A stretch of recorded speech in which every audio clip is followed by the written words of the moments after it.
सौरभ इससे blind love करता था। लड़की ही बदतमीज थी हमारी। साथी प्रेमी या फिर पति की हत्या कर उसके शव को टुकड़ों में काटना, ये कैसी सनक है। प्यार कभी हिंसा के रास्ते पर लेकर नहीं जाता है। क्या ऐसी दिल दहला देने वाली हत्याएं रिश्तों की मौत नहीं है? यूपी के मेरठ जिले में एक पति की हत्या उसकी पत्नी ने कर दी। पति की हत्या करने के बाद अपने बॉयफ्रेंड के साथ मिलकर शव को ठिकाने लगाने के लिए उसके 4 टुकड़े कर दिए। रिश्तों की मौत का ये अकेला मामला नहीं है। इससे पहले भी श्रद्धा वॉकर समेत कई ऐसी खौफनाक वारदात सामने आ चुकी है। आखिर कोई इस हद तक कैसे गुजर जाता है कि अपने साथी की बेरहमी से हत्या करने से पहले एक बार भी नहीं सोचता। नमस्कार, आप देख रहे हैं एनडीटीवी इंडिया और मैं हूं अनुश्री गुप्ता। मेरठ में पत्नी ने प्रेमी के साथ मिलकर पति की खौफनाक तरीके से हत्या कर दी। विदेश में नौकरी करने वाला सौरभ राजपूत जब बेटी का बर्थडे मनाने पहुंचा तो उसने सोचा भी नहीं होगा कि उसकी पत्नी ही उसकी हत्या कर देगी। लेकिन सौरभ की पत्नी मुस्कान ने प्रेमी साहिल शुक्ला के साथ मिलकर न केवल पति की हत्या की, बल्कि उसके शव के टुकड़े टुकड़े करके उसको एक ड्रम में डालकर ऊपर से सीमेंट का घोल डाल दिया। पति की हत्या के बाद मुस्कान प्रेमी के साथ घूमने चली गई। अब जब ये कहानी सामने आई तो लोगों में भयंकर गुस्सा है। अपर पुलिस अधीक्षक आयुष विक्रम सिंह ने बताया कि 4 मार्च को मुस्कान ने कथित तौर पर सौरभ के खाने में नशीला पदार्थ मिला दिया था, जिससे वो बेहोश हो गया।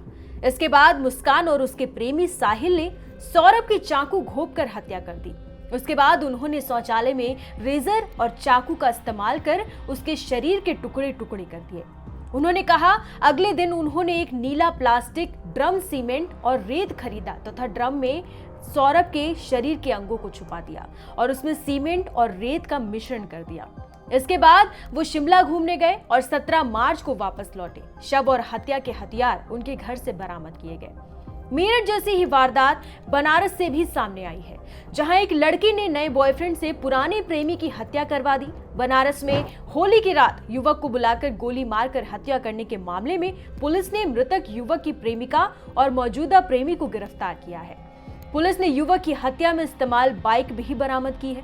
खास बात तो ये है कि जिसे युवक पत्नी बनाना चाह रहा था, उसी ने उसके मौत की प्लानिंग कर दी। घटना होली की रात की है, जब वाराणसी के औसानगंज स्थित एक घर के पास दिलजीत उर्फ रंगोली नामक युवक की गोली मारकर हत्या कर दी गई। ऐसा ही मामला महाराष्ट्र में भी देखने को मिला था। आपको बता दें कि पिछले दिनों महाराष्ट्र के पुणे में भी एक चौंकाने वाला मामला सामने आया था, जहां एक दोस्त ने ही अपने दोस्त की बेरहमी से हत्या कर उसके शव के टुकड़े करके कुएं में फेंक दिया। मामला अहिल्यानगर जिले के एक गांव का है, जहां 19 साल के एक युवक को 12वीं कक्षा में पढ़ने वाले अपने दोस्त की हत्या करने के आरोप में गिरफ्तार किया गया। पुलिस ने बताया कि छात्र के शव के टुकड़े कर उन्हें 2 कुओं में फेंका गया था।